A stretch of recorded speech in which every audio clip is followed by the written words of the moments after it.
pacaran, hamil, kemudian anaknya seperti apa status hukumnya, kemudian bagaimana kalau saya tidak mau bertanggung jawab, ini yang akan saya jawab.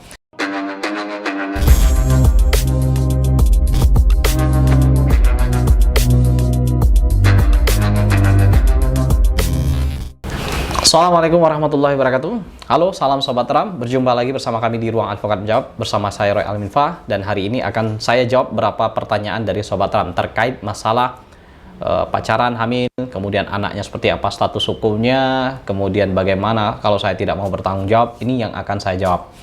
Jadi ada beberapa pertanyaan Sobat Ram yang ditanyakan melalui YouTube kami. Salah satunya adalah pertanyaan mengenai anak biologis ya. Selamat sore Pak, mohon maaf mau tanya apakah anak biologis masih berhak dapat nafkah dari bapaknya? Terima kasih. Ada juga pertanyaan yang disampaikan kepada saya, selamat sore Pak, apakah saya yang meminta kepada calon suami saya untuk menikah salah atau tidak? Karena calon suami saya tidak mau menikahi saya padahal saya sudah hamil. Secara hukum bagaimana? Nah, kemudian ada juga yang menyatakan bagaimana status anak yang lahir di luar perkawinan, apakah sama dengan status hukum anak yang lahir dalam proses perkawinan yang sah?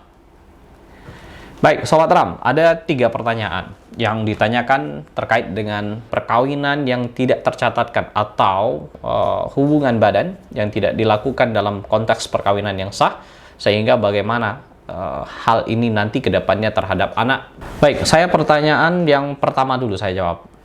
Ketika anak lahir di luar perkawinan, artinya ada ayah biologisnya. Kenapa saya katakan ayah biologis? Karena kalau perkawinan yang sah, kita tidak menyebutkan sebagai ayah biologis, tapi sudah ayah kandung seperti itu.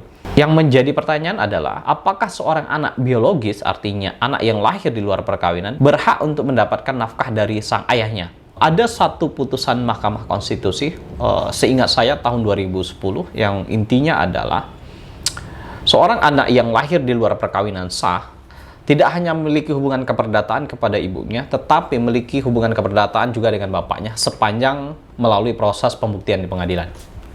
Jadi kurang lebih begitulah maknanya. Kalau kita lihat ya dari putusan ini, kalau kita pelajari secara seksama, artinya apa? Seorang ayah biologis itu bisa saja ditetapkan untuk menanggung nafkah terhadap anaknya apabila ada suatu penetapan pengadilan yang sah. Misalkan bahwa ini adalah anak biologisnya, kemudian menetapkan anak biologis itu mendapatkan hak setiap bulannya atau nafkah dari bapaknya sekian-sekian. Dan itu dikabulkan oleh hakim, maka menjadi kewajiban daripada ayah biologisnya. Tetapi kalau tidak ada misalkan putusan itu, maka kemungkinan kalau ayahnya tidak bertanggung jawab, dia akan lepas tangan. Oh, itu bukan anak saya. Jadi kalau saran saya kepada Sobat Ram, ketika ingin mendapatkan nafkah anak ini, sampaikan dulu baik-baik. Kalau memang tidak bisa baik-baik, ya mungkin dengan pengajuan permohonan di pengadilan tentang asal-usul anak ini agar bisa mendapatkan nafkahnya. Itu yang pertanyaan pertama. Kemudian yang pertanyaan kedua, setelah hamil, pacarnya tidak bertanggung jawab. Bahkan ingin lari dari tanggung jawab. Ini bukan masalah yang baru, ini masalah yang sudah lama sekali, banyak sekali yang terjadi, dan ini sangat memprihatinkan. Mohon maaf sekali.